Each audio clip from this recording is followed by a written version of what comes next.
So up on the lift here, folks, we've got the classic 2008 Jeep Wrangler. It's got the big 3.8. The engine in it's bad, but the guy also has a complaint that the thing pops out of first gear. You know, every time he tries to take off, hits a little bump and the shifter pops out of first.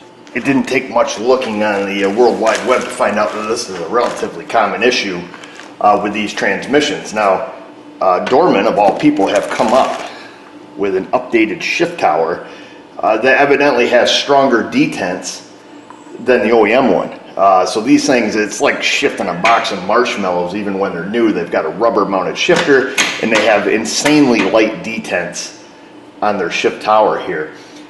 And apparently that's what causes it to pop out of gear. You know, it doesn't have any problems, you know, synchronizer wise, you know, it doesn't grind going in or anything like that. It's just you hit a slight little bump and the shifter pops down and, you know, knocks it out of gear. So what we're going to do, in our case, we're fortunate because we have the transmission out to do the engine. We're going to put this updated Dorman shift tower on here. And then once the whole thing's all done, when Philly gets the engine back in it, we're going to take it for a shakedown and see how it works. And hopefully this is the solution and is as good as they say it is. It comes with the gasket, and it also, fortunately, comes with a new rubber insulator up top. The OEM one was torn on this. So 4 screws, get her out, pop the new one in, and wait to get the motor done. Now obviously with the transmission out, this is the easiest way to do this. In the vehicle, it's going to be an entirely different job. I think on the, I don't know if it was on Dorman's website or on their YouTube channel, they had some suggestions as far as how to do it in the vehicle. You know, letting the transmission down so you can get to all of its jiggly bits here. The way we're doing it is about as ideal as it can be.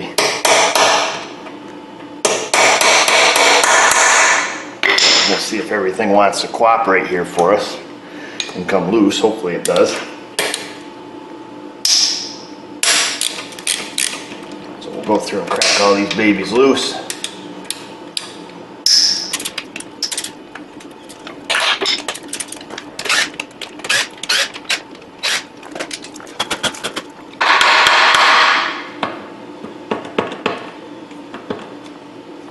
She is, and it does have 2 dowels, which I noticed were also on the aftermarket one. I just want to make sure that they're in the same orientation, which I don't believe that they are.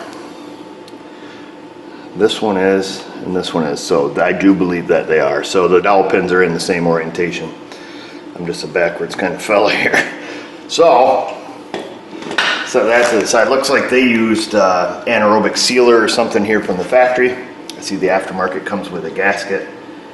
I'm going to take and we're going to get some of this off there. That's what it appears to be.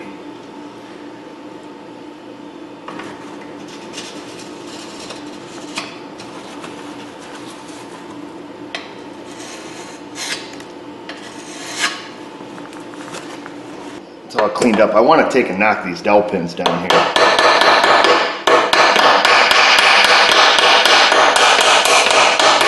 Want to make sure that they're going to start and fit how they should.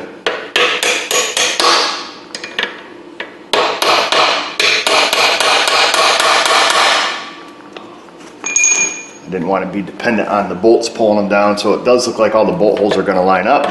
So we're going to take that back off. I don't know why they don't push them down from the factory. I'm still debating to use sealer or the gasket. The gasket appears to be pretty good quality. It's not like some crappy cork. We'll see how it fits here. I'll have to line her up on there and probably do it this way.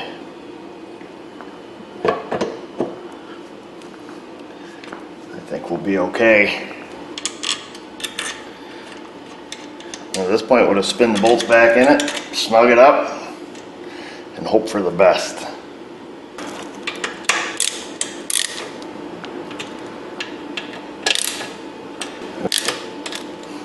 I don't know. I hate to be wrong. You know what? I think I'm going to ditch the gasket. Last thing I want is a leak. Hopefully I'm not making a mistake, but I guess just looking at the old one here, we didn't see any leaks. So we're going to use the same stuff that they had on it, just using a little bit of surface prep here.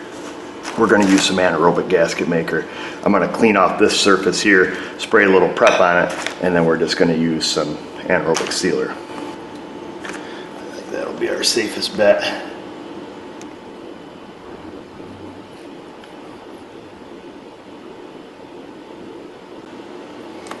It's cherry flavored too.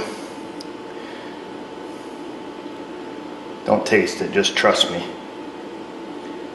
So I just want to take and make sure we don't have any gaps here.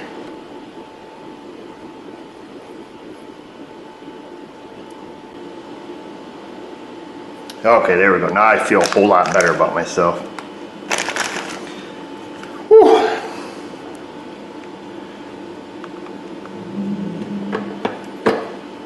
There we go, folks. Now I'll take and snug up the bolts. We don't have to worry about a leak.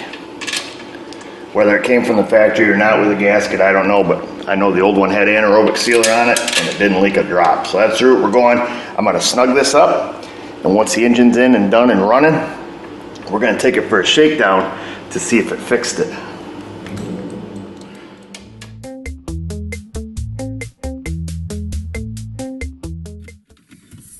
Alright folks, we've got the transmission put back in the Jeep now. I'll fire it up.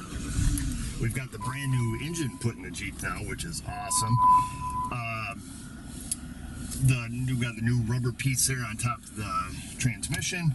The whole thing's put together, and I'll tell you, just by the feel of it here, I mean, you can tell night and day difference between the OEM one that was on here and this aftermarket one here from Dorman. Here, so let's go test it out as we test on our brand new engine too. So let's get after it.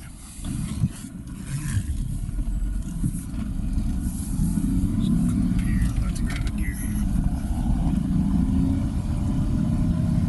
Focus you guys on the shifter. So we'll go back into first. Let's bounce over these tracks.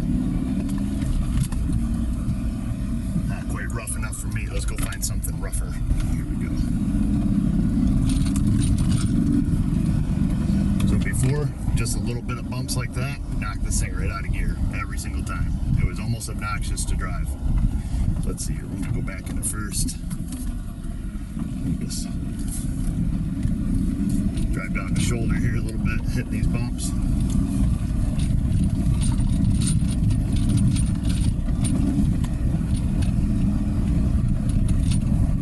Anybody that has one of these Jeeps, they know this problem.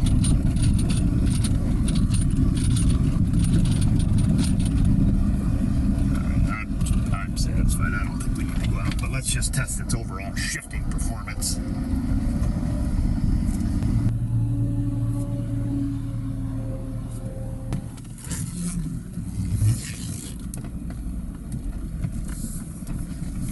Keep my camera from tipping over. So it definitely has a really positive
pretty well lit, folks. Special circumstance for us because we were putting an engine in this thing. We already had the transmission out on the ground because we're doing a clutch and everything with it when the motor was out. So it was a 5-minute job for us to put this thing on. Now, if the trainee's in the vehicle, it's a little bit of a different story.